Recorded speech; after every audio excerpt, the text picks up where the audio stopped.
o advogado Emanuel Pessoa, professor, nosso colunista aqui no Jornal Gente, está conosco. Ele é especialista em direito empresarial e vai falar a respeito desse caso que hoje, com certeza, está mexendo no ambiente empresarial no Brasil. Emanuel, bom dia, seja bem-vindo mais uma vez. Bom dia, Thaís, bom dia, Pedro, Bom dia. Pedro recém-retornado aí de Belém do Pará, da COP. Bom, Thaís, você sabe o que é engraçado falar sobre liquidação extrajudicial do banco? O meu último estágio de direito foi num banco liquidado pelo Banco Central, o finado Bancesa, Banco Comercial do Estado do Ceará S.A. Então, é realmente interessante a gente verificar que as pessoas, elas têm uma dificuldade de ter o que é essa questão da liquidação de um banco pelo Banco Central. Isso acontece o seguinte, as instituições financeiras, elas têm uma regra própria, particular, separada da regra geral de como você encerra empresas. Então, o Banco Central, por conta do risco sistêmico, ele tem os instrumentos legais para intervir em um banco quando entende que certas práticas são ilícitas ou que poderiam comprometer o andamento do sistema financeiro nacional, e o Banco Central passa a ele mesmo administrar aquela instituição financeira. Esse é o processo da liquidação pelo Banco Central. E no final desse processo da liquidação, o Banco Central pode decidir se aquele banco volta ativo ou se aquele banco tem que ser havido numa falência. Então, o Banco Central vem fazendo isso há muito tempo. A maioria das pessoas aqui que nos ouvem vão lembrar, a gente tem boa parte dos ouvintes assim já da nossa idade, que na década de 90 houve um programa de recuperação dos bancos, PROE, foi necessário por conta de quebradeiras de bancos, como Excel, Nacional e tantos outros, Morreu lá na época até, por exemplo, o Bamerindos, que tinha aquela propaganda engraçada aí, da poupança Bamerindos. E foi tão criticado pela oposição na época, Emanuel? Aquela coisa de, estão dando dinheiro para banqueiro, Na verdade história, é que assim, foi dinheiro demais na proporção do PIB, foi mais de 5% do PIB aportado em banco. Mas desde então o Brasil tem um sistema bancário muito sólido. O problema do nosso sistema financeiro não é hoje a solidez. O problema do sistema financeiro brasileiro hoje é que os bancos de varejo têm uma hiperconcentração. Você vai ter, não é propaganda porque só tem eles mesmos, você vai ter Banco do Brasil, você vai ter Caixa Econômica Federal, você tem Santander, você tem Itaú Unibanco, como grandes bancos comerciais, e depois você vai ter outros bancos. Você tem aí instituições financeiras que funcionam como bancos. Vai ter Nubank, você tinha o próprio Banco Master, você tem o Grupo Fictor, que ia comprar o Master, e tantos outros. Então, o problema do Brasil no sistema bancário, que faz com que você pague uma taxa no banco, até para respirar na agência, é o excesso de concentração em instituições de varejo. Mas banco de investimento, você pode ver que você consegue disputar taxas de corretagem, você consegue disputar taxa de administração, porque tem uma quantidade muito grande. Então, o problema do Brasil está mais nos bancos de varejo. Então, sobre o Banco Master, o que ele vai passar agora é por esse processo de liquidação do Banco Central, para que o Banco Central possa sanear o banco, para que ele possa ser vendido. Provavelmente vendido, Pode vir também ser decretada a falência. Deixa eu só, antes de passar aqui para a gente seguir na conversa, chamar o repórter Felipe Campbell, direto da sede do BRB em Brasília, que vai contar para a gente o que está acontecendo por lá, Felipe? Bom dia. Muito bom dia, Thaís, a todos do Gente Brasília, do Gente Nacional, na verdade.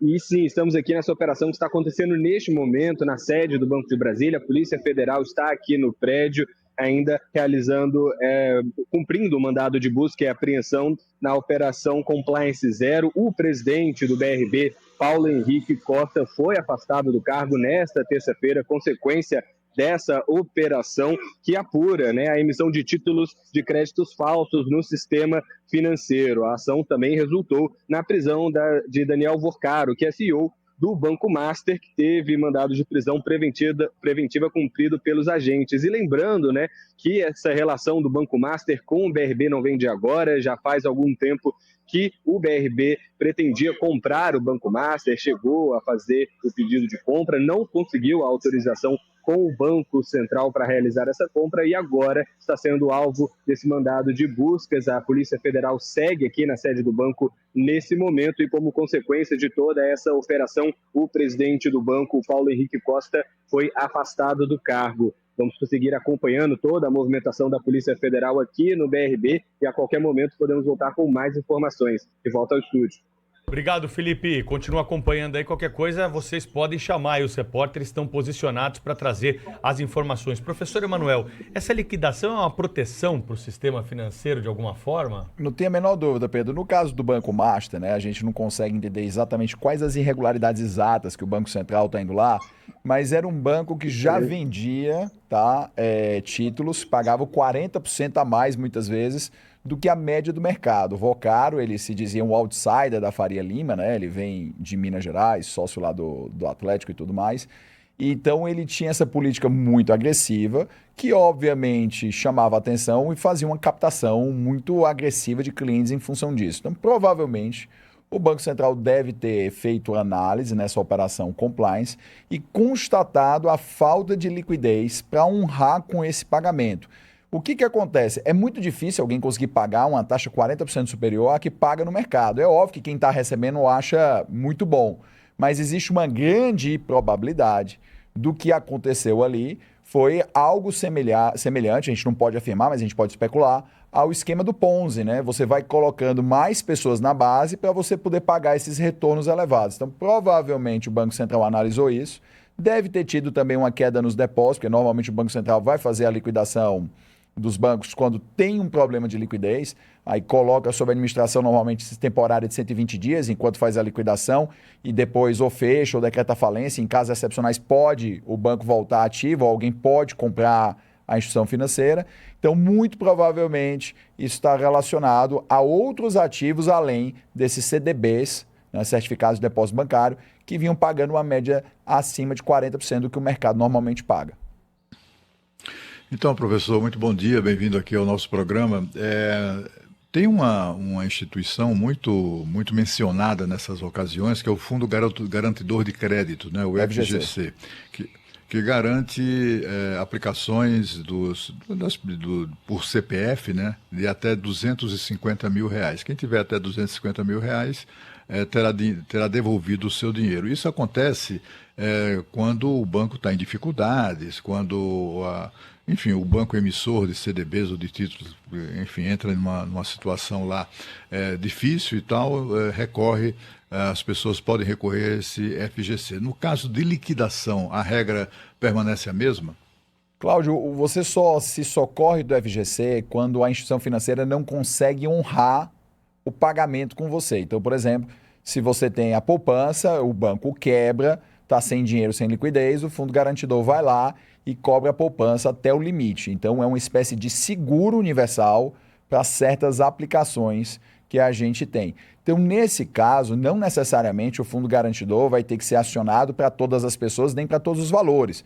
O liquidante, ele vai verificar o que tem condição de ser pago e o que não tem, e o que for pago não precisa ir para o fundo garantidor. A diferença irá ser paga pelo fundo garantidor dentro do limite. Então, é uma espécie de seguro universal do sistema bancário brasileiro, na intenção de estimular mais as pessoas a colocarem dinheiro para circular nos instrumentos de depósito. Porque o que acontece? A gente, às vezes, né, Cláudia, as pessoas não têm essa percepção, mas uma das coisas que também contribuem para a taxa de juros ser alta no Brasil é que tem muito pouco dinheiro depositado na proporção do dinheiro que as pessoas possuem, do dinheiro que é gerado. Então, a poupança no Brasil tem uma das taxas mais baixas, enquanto na China bate 40%, no Brasil não chega a 10%. E isso é uma tentativa, o Fundo Garantidor, de estimular as pessoas a aportarem mais dinheiro nos bancos para aumentar a quantidade disponível para empréstimo, para ver se reduzia a taxa de juros e aumentava a segurança no sistema bancário. Então, o Fundo Garantidor só é acionado dentro daquilo que o banco não conseguir pagar na liquidação. Emanuel, prazer estar aqui com você mais uma vez, um bom dia, bonjour aqui de Paris. Estamos acompanhando com muita atenção e muita gente mandando mensagem por aqui, perguntando, eu vou repassar a pergunta para você, o que acontece agora com correntistas e acionistas desse banco nesse caso, né? Com a prisão do dono e com essa descoberta aí de fraudes, o que pode acontecer? A gente precisa só... Sônia, só fazer uma distinção, é um pouco técnica, mas às vezes é importante para a gente entender. As pessoas chamam o Vocaro de dono do banco, porque ele é o maior acionista, tá? Mas bancos no Brasil, obrigatoriamente, são sociedades anônimas. Isso significa que a gente não sabe exatamente o público, tá? Quem são os sócios do banco. Só sabe, por conta de regras de compliance do Banco Central, que ele é o acionista controlador. Então, você só precisa saber, a gente só sabe, sócios de bancos, pessoas que têm posições relevantes. Então, pode ter alguém que tem 5 ações do Banco Master, a gente não sabe. Então, chamar o Vocaro de dono do Master é mais uma catacrese, né? Tipo, guardar comida no armário. Então, ele é o controlador. O que acontece com as pessoas é o seguinte, o banco não vai, né, o liquidante não vai mais permitir o banco fazer novas operações, porque essas operações poderiam estar aumentando o problema de liquidez. Mas, por enquanto, as coisas continuam como dantes. Contudo, o liquidante ele pode, por exemplo, determinar temporariamente que não se vai poder fazer certas retiradas, que não vai se cumprir com determinados contratos, até que seja apurado a ordem de pagamento na liquidação, tá? Mas para a maioria das pessoas, não deverá ter no curto prazo, a não ser que todo mundo queira sacar o dinheiro, liquidar os seus CDBs amanhã do Banco Master, não deverá haver consequências imediatas para as pessoas, tá? Que são correntes de pequenos valores, ou seja, valores abaixo do fundo garantidor. Então, há mais pânico numa questão sistêmica para saber qual é o tamanho exato do rombo do banco, para saber quanto ele precisaria de aplicações para pôr as operações de pé. Porque ontem, né, curiosamente ontem, havia sido anunciado o interesse da aquisição do Master pelo Fictor, que é uma outra instituição financeira e que viria junto com um consórcio de investidores do Oriente Médio. E é por isso que o Vocaro, né, foi apreendido quando estava indo para Dubai. E aí a Polícia Federal, obviamente, suspeitou, a Justiça suspeitou, de que essa história de que estaria indo a Dubai, captar investimento e tudo, fosse só uma cortina de fumaça para ele ir embora e nunca mais voltar. A gente sabe que no Brasil, pessoas que têm acesso a um certo nível de renda, elas conseguem mandar o dinheiro para fora e aí elas quebram vivendo no 100º andar de um prédio de luxo em Dubai. Então, essa foi a preocupação da Justiça Federal e da Polícia Federal em fazer a apreensão, a prisão preventiva do Vocaro, evitando que ele fosse para Dubai. O Emanuel, fazia tempo, né, que a gente não dava aqui informação sobre liquidação extrajudicial de instituição financeira. Você trouxe aqui outros exemplos, mas que ficaram lá para trás, né?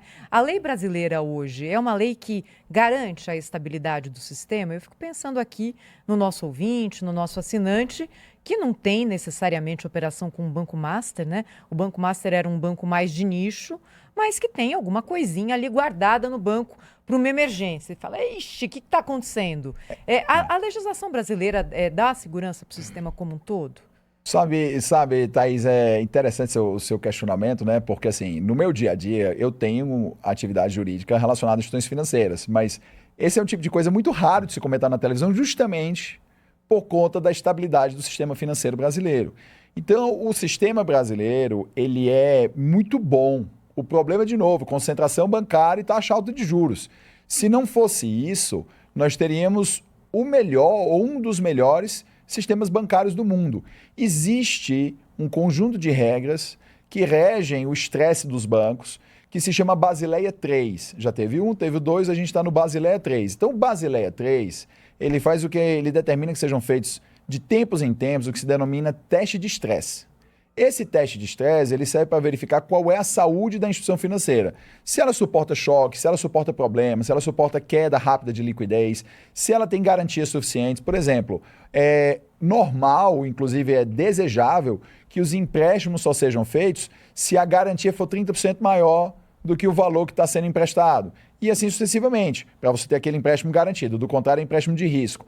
Existem regras, por exemplo, sobre quanto tempo um empréstimo que não seja pago deve ser lançado como prejuízo na contabilidade. Por isso que a gente recebe aquelas ligações, né? As pessoas ligam assim, Francisco, né? Para mim, se o cara me deu o telefone errado, todos vocês passam por isso. fazendo oferta para pagamento de uma dívida que ele tem com o banco altamente descontada, porque pelas regras de Basileia, aquilo dali já entrou como prejuízo. Então, quando você aplica os testes de estresse Basileia 3 nos bancos do Brasil, eles passam muito melhor do que qualquer banco americano ou qualquer banco europeu. Então, os bancos brasileiros são muito bons, tá? Muito bons. Não para o consumidor. Eles são muito bons do ponto de vista de saúde. Para o consumidor, eles são péssimos, mas isso decorre da concentração bancária excessiva. Então, no Brasil, uma coisa que anda bem, funciona bem, não para o povo, mas que funciona bem, são os bancos. Professor Emanuel Pessoa está com a gente toda terça-feira aqui no Jornal Gente para discutir assuntos importantes do momento. Muito obrigado aí pela presença, pelas explicações e até uma próxima. Ô Pedro, eu achei que a gente ia dar um pito lá no chanceler da Alemanha. Vamos aí então, vamos ouvir o que ele disse aí. Tem aí o que o chanceler da Alemanha disse na volta para casa depois da COP, para o professor Emanuel trazer também alguns comentários. Era o assunto que a gente tinha combinado com ele aqui, por conta da movimentação do dia, nós acabamos falando mais aqui sobre a situação do Banco Master. Mas tem aí a declaração do chanceler alemão depois de voltar para a Alemanha. Na semana passada, perguntei a alguns jornalistas alemães que estiveram comigo no Brasil: quem de vocês gostaria de ficar aqui? Ninguém levantou a mão. Todos ficaram felizes por termos voltado para a Alemanha, principalmente por termos saído daquele lugar onde estávamos. Wieder nach Deutschland zurückgekehrt sind in der Nacht von. Pedro, eu não sei se o consulado alemão vai nos ouvir, né, para falar para o Merz, mas Merz, stumm bist du ein Dichter, vielleicht vermisst du die alte Partei. Né? Merz, você calado é um poeta. Talvez você sinta falta lá do partido do passado, né? Verdade, né? Foi muito infeliz ali na declaração, mas tem um que precisa ser discutido nessa declaração, na minha avaliação, que é o seguinte: ele encontrou aqui uma situação que vai ficar depois da COP. Okay. Então, por exemplo, a ausência de ar-condicionado numa estrutura que foi montada para receber a todos os visitantes que estavam cadastrados, então se sabia quantos visitantes iam receber, e nós temos um problema seríssimo de ar-condicionado lá no calor que faz em Belém. Mas é que, Pedro, esse tipo de comentário, quem faz é o sub do sub do sub. Você não coloca o chefe do país para cometer esse tipo de indelicadeza. A COP teve um monte de problema, tanto que ela é chamada de flop, tá? E o problema mais banal, que realmente você sofreu, até brinquei que você voltou bem magrinho, desidratado, né? Já que você passou lá dias e dias sem o ar-condicionado no evento.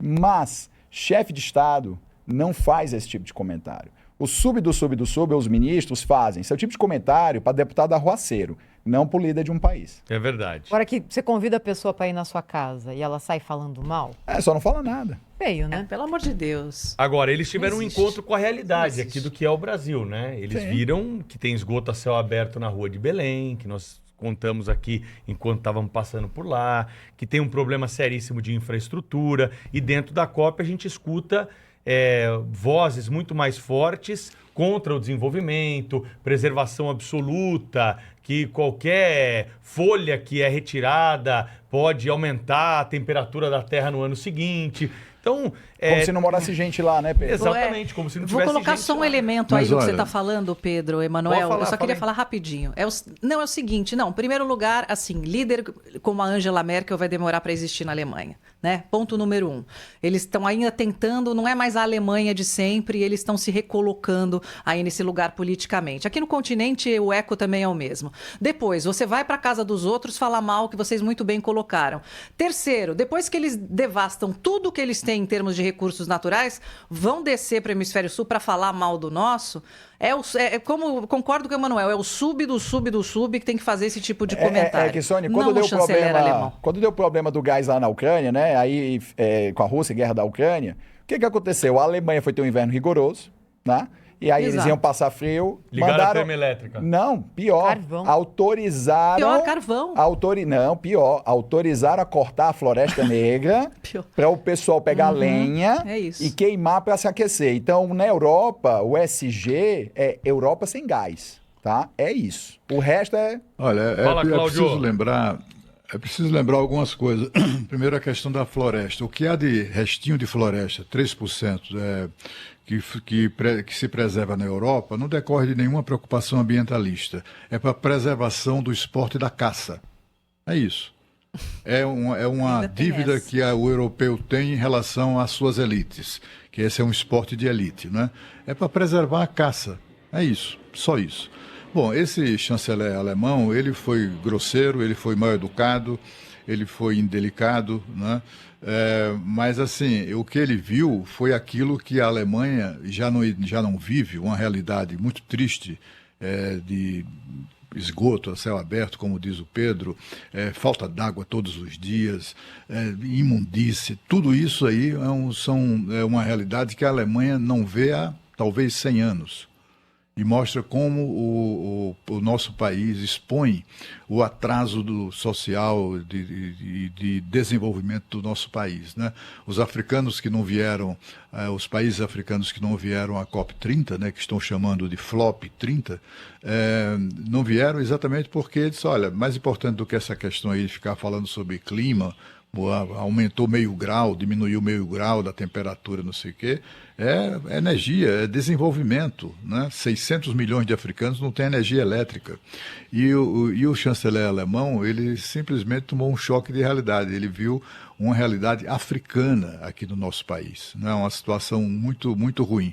O que o Brasil precisa fazer, além, é claro, de reclamar porque ninguém gosta de ser tratado com má educação, como foi o caso desse chanceler aí arrogante, é também fazer uma autocrítica sobre a situação em que nós vivemos e, sobretudo, as cidades e estados mais pobres como os da região norte.